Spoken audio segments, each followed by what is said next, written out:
El fuego fue el primer espejo. No solo iluminó la oscuridad, sino que reveló algo más profundo, la conciencia. Cuando los primeros humanos se reunían a su alrededor, no solo buscaban calor o luz. En las sombras que proyectaban las llamas sobre las paredes de piedra, comenzaron a vislumbrar algo más, el mal, no como una idea, sino como una presencia, una intuición, una amenaza que no se podía nombrar, pero que se sentía. Aquellos destellos danzantes parecían mostrar rostros, figuras, bestias ocultas. En cada sombra había una historia, y en cada historia un miedo. De esta forma nacieron los mitos, los rituales, las primeras narraciones humanas.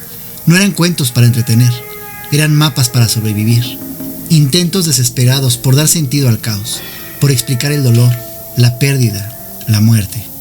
Y el mal, desde entonces, no fue un concepto abstracto, fue una experiencia directa. En la prehistoria, el mal no era moral, era natural.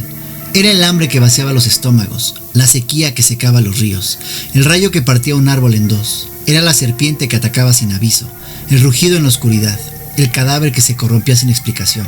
Era lo que no se podía controlar. Pero con el tiempo, la humanidad comenzó a hacerse preguntas más profundas. Ya no bastaba con temer, había que entender. ¿Por qué existe el sufrimiento? ¿Por qué sentimos placer en la destrucción? ¿Por qué hay hombres que gozan con el dolor ajeno? ¿Por qué otros se sacrifican por amor o por justicia? ¿Es el mal una fuerza externa, una entidad, una energía? ¿O es algo mucho más íntimo y perturbador? Una posibilidad que habita en lo más profundo de nuestra naturaleza. Estas preguntas, que nacieron frente a un fuego primitivo, aún nos acompañan hoy, frente a las pantallas luminosas del siglo XXI, porque el mal no ha desaparecido, solo ha cambiado de rostro. Ya no se oculta en la selva, sino en algoritmos, en las leyes, en las decisiones que tomamos o que evitamos tomar cada día.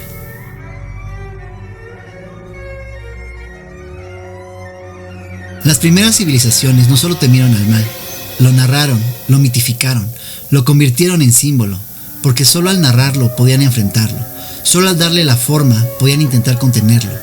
En Egipto, el mito de Osiris y Set nos habla de cómo la traición puede fracturar el orden del universo. Set, movido por los celos, asesina a su hermano Osiris, lo desmiembra y esparce sus partes por el Nilo. No solo se trata de un crimen, es la introducción del caos en el mundo. El asesinato fraternal simboliza la primera ruptura moral, la pérdida del equilibrio, y con ello, la necesidad de restaurarlo. Isis, la esposa de Osiris, recoge los fragmentos de su cuerpo y lo resucita, pero nada vuelve a ser igual. El mal ha dejado su huella. En el mundo griego, el mito de Pandora ofrece otra visión. Zeus, irritado por la desobediencia de Prometeo, quien robó el fuego para entregárselo a los humanos, decide castigar a la humanidad. Crea a Pandora y le entrega una caja que no debe abrir. Ella, movida por la curiosidad, esa chispa humana que siempre busca lo prohibido, la abre y libera todos los males del mundo, la enfermedad, la guerra, el dolor, la mentira. Solo la esperanza queda dentro. El mal, en este mito, no proviene de la oscuridad, sino de un gesto humano, de la curiosidad, del deseo de saber, de la desobediencia. En la tradición judeocristiana, el relato de Adán y Eva repite esta estructura. Ellos no son forzados, sino que eligen. El fruto prohibido no era un simple alimento, era el conocimiento. Al comerlo, la humanidad adquiere la conciencia del bien y del mal, y con ella la libertad. ¿Y si la caída no fuera un castigo, sino una forma de despertar? ¿Y si el paraíso no fuera un premio, sino una prisión sin conciencia? El mal, entonces, no surge del pecado, sino del descubrimiento, de la voluntad de saber, de la capacidad de elegir. El zoroastrismo, una de las religiones más antiguas del planeta, fue aún más lejos. Su visión del universo era una guerra eterna entre dos fuerzas. El mundo existe porque estas fuerzas se enfrentan. Sin la existencia del mal no habría bien posible. Sin sombra no hay forma. Sin tentación no hay virtud. El mal, así se convierte en otro rostro de la libertad, una condición inevitable del ser humano. Sin oscuridad no habría conciencia. Sin tentación no habría elección.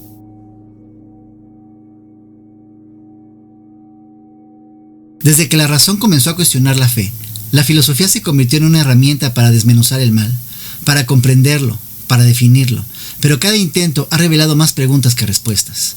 Para Sócrates, el mal no era una elección consciente. Nadie hace el mal voluntariamente, decía.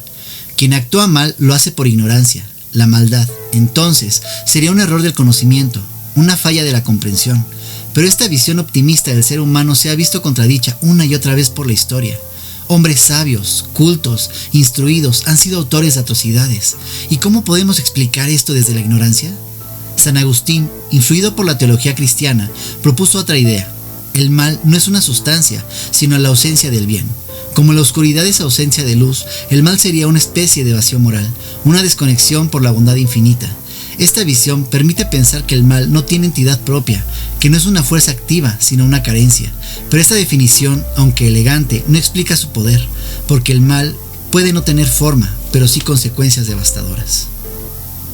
Leibniz, con su célebre optimismo racional, afirmó que este es el mejor de los mundos posibles. Según él, el mal es necesario para que exista el libre albedrío. Sin posibilidad de error, no habría mérito en la virtud. Solo en un mundo donde el mal es posible, elegir el bien tiene sentido. Pero aceptar eso implica aceptar también el sufrimiento como parte de un diseño superior. ¿Y estamos dispuestos a hacerlo? Maquiavelo, por su parte, rompió con toda moralidad. En su obra El Príncipe, propuso que el poder necesita ensuciarse las manos, que a veces el mal es un medio legítimo para un fin político. La crueldad, cuando se usa con inteligencia, puede mantener el orden. En la práctica, lo que Maquiavelo hizo fue separar la moral del poder. La virtud ya no era bondad, era eficacia. Esta visión pragmática del mal ha influido en los siglos de política realista, donde la ética queda subordinada a la estrategia. Rousseau se levantó contra esta idea. El hombre nace bueno, la sociedad lo corrompe. Para él, el mal no era natural, sino estructural. La propiedad, la desigualdad, el deseo de poder y dominación, todo eso distorsiona la naturaleza inocente del hombre. Si Maquiavelo vio el mal como herramienta, Rousseau lo vio como enfermedad, como un síntoma de una sociedad enferma. Y finalmente, Nietzsche lo reinventó. Para él, el mal no es ni ausencia ni esencia, es una invención cultural, una herramienta de poder. Antes del cristianismo, la fuerza, la valentía, la ambición eran virtudes, pero la moral cristiana transformó esas virtudes en pecado, glorificando la obediencia y la humildad. El mal, entonces, no existe como algo universal, existe porque alguien lo definió así. Y ahí surge una pregunta inquietante.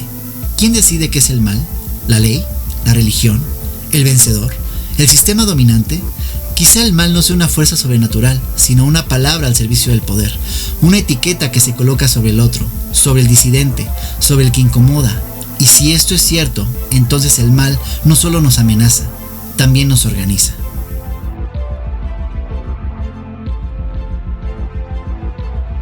El siglo XX fue el laboratorio del mal. Ya no se trataba de metáforas o mitos, se trataba de hechos, cifras, cadáveres. El mal se organizó, se planificó, se volvió burocrático, se volvió eficiente. Durante el juicio de Adolf Eichmann, uno de los arquitectos del Holocausto, el mundo vio algo que nadie esperaba. Eichmann no era un psicópata ni un monstruo sanguinario, era un hombre común, educado, con familia. Cuando se le preguntó por qué había enviado a millones de judíos a la muerte, él simplemente respondió con frialdad: yo solo seguía órdenes. Hannah Arendt, filósofa alemana, asistió al juicio y acuñó entonces una expresión que cambiaría la forma en que entendemos el mal: la banalidad del mal. El verdadero peligro no está en los sádicos, sino en los obedientes, en quienes renuncian a pensar por sí mismo. Pero Eichmann no fue el único rostro de esta maquinaria. El doctor Joseph Mengele, conocido como el ángel de la muerte, llevó la crueldad al laboratorio. En el campo de concentración de Auschwitz, Mengele seleccionaba personalmente los prisioneros que serían enviados a los hornos o a los experimentos médicos. Le fascinaban los gemelos, los usaba para comparaciones genéticas. Uno recibía una enfermedad o una mutilación, mientras el otro servía como control.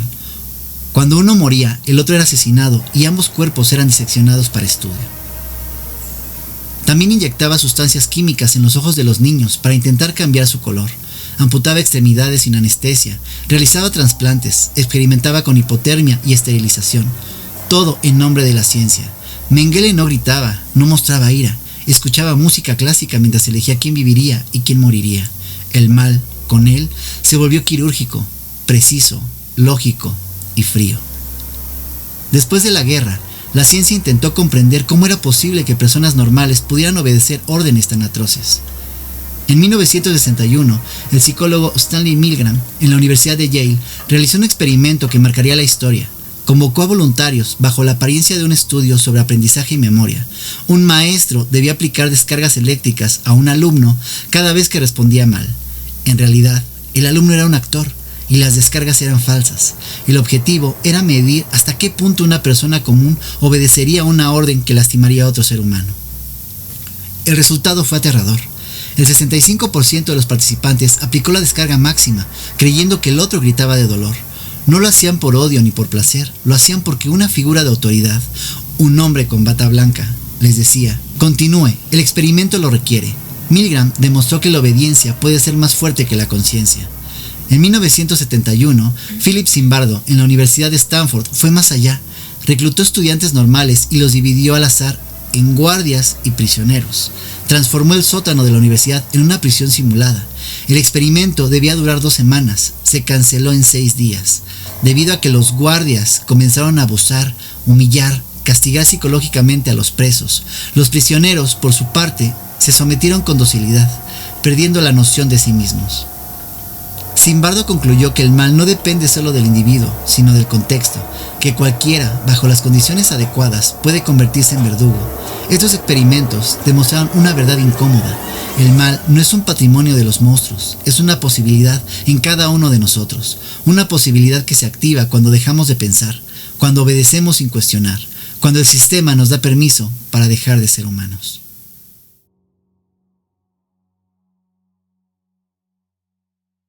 El mal no siempre llega disfrazado de caos. A veces viste uniforme, firma decretos, jura lealtad a la ley y se sienta en escritorios con sellos oficiales. No grita, no amenaza, no empuña un arma, solo redacta memorandos, aprueba presupuestos, diseña reglamentos y, sin embargo, su impacto puede ser devastador. El siglo XX nos enseñó que el mal puede institucionalizarse, que puede convertirse en una norma, en política de Estado, en doctrina religiosa, en sistema económico. El nazismo, la Inquisición, la esclavitud, las dictaduras latinoamericanas, todas compartieron algo en común: el mal legitimado, el mal convertido en ley. Y en cada uno de estos sistemas, la mayoría obedecía sin cuestionar. No eran monstruos, eran ciudadanos, eran funcionarios, vecinos, padres de familia. El mal se vuelve invisible cuando se convierte en costumbre, cuando se moraliza, cuando se repite tanto que deja de escandalizar. El filósofo Edmund Burke lo resumió con una frase que atraviesa los siglos: para que el mal triunfe, basta con que los hombres buenos no hagan nada. El mal no avanza por la maldad de unos pocos, sino por el silencio de muchos, por la indiferencia, por la comodidad, por el miedo. Y así, el mal se convierte en sistema, en estructura, en paisaje, y lo más peligroso de todo, en rutina.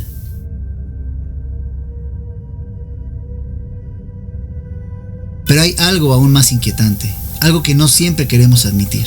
El mal no solo nos asusta, también nos atrae, nos seduce, nos fascina. ¿Por qué los villanos son más recordados que los héroes? ¿Por qué el Joker se convierte en ícono cultural mientras que Batman parece cada vez más plano? ¿Por qué nos intriga Hannibal Lecter incluso cuando lo vemos devorar a sus víctimas con elegancia? ¿Por qué admiramos la transformación de Walter White de profesor frustrado a narcotraficante implacable? Desde Shakespeare hasta el cine contemporáneo, los personajes malvados son los más humanos, los más complejos, los más fascinantes, porque rompen las reglas que nosotros deseamos romper, porque dicen lo que no nos atrevemos a decir, porque actúan sin culpa, sin freno, sin máscara, nos muestran el rostro de nuestra propia sombra. El arte, en el fondo, no glorifica el mal, lo revela, lo expone, lo desnuda, nos obliga a mirar adentro, a reconocer que lo que tenemos que destruir a veces nos define. Que el mal no es solo un enemigo externo, sino una parte de nuestra identidad, una parte que reprimimos pero que nunca desaparece. Y esa fascinación no es trivial, es una señal, una advertencia, una invitación a la introspección, porque solo quien reconoce su sombra puede evitar que lo consuma.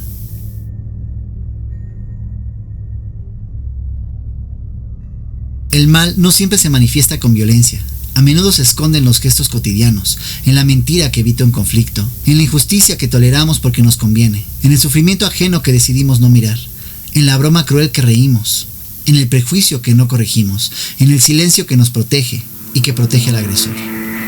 El mal no necesita gritar, le basta con nuestro silencio. No se trata de culparnos, sino de reconocer que el mal también habita en lo ordinario, en la comodidad, en la indiferencia, en el miedo, en ese instante en el que decidimos no actuar, no intervenir, no incomodarnos. Y entonces surge la pregunta inevitable: ¿qué hacemos con él? Durante siglos la humanidad ha intentado erradicarlo, castigarlo, exorcizarlo, pero el mal es como el fuego: puedes apagarlo en un lugar, pero volverá a arder en otro, porque no se puede destruir algo que nace del interior, solo se puede comprender, y comprender el mal no significa justificarlo, significa mirarlo sin disfraz, reconocerlo como parte de la libertad humana, porque si el mal es una elección, entonces el bien también lo es. Hablar del mal no es invocarlo, es enfrentarlo, es romper el silencio que lo alimenta, es nombrarlo para que no se esconda, es iluminarlo para que no se multiplique. El mal no triunfa por la fuerza, triunfa por nuestra pasividad, por los hombres buenos que no hacen nada, por los testigos que callan, por los cómplices que se convencen de que no tienen opción. Cada vez que miramos hacia otro lado, el mal crece. Cada vez que hablamos, que actuamos, que resistimos, pierde poder. No se trata de ser perfectos, sino conscientes, de asumir que cada gesto cuenta, que cada silencio pesa, que cada elección nos define.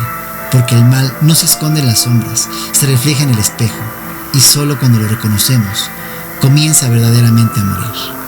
El mal no se esconde en las sombras, se refleja en el espejo. Gracias por quedarte hasta el final, por cruzar este umbral con nosotros, por mirar de frente lo que muchos prefieren ignorar. Que tengas buenos días, tardes o noches, dependiendo del momento en el que estés viendo este video, porque el mal no tiene horario, solo espera ser visto. Esto fue un viaje por las sombras, una exploración sin máscaras, una pregunta que aún arde. Esto fue Hablemos de. Nos vemos en el próximo video.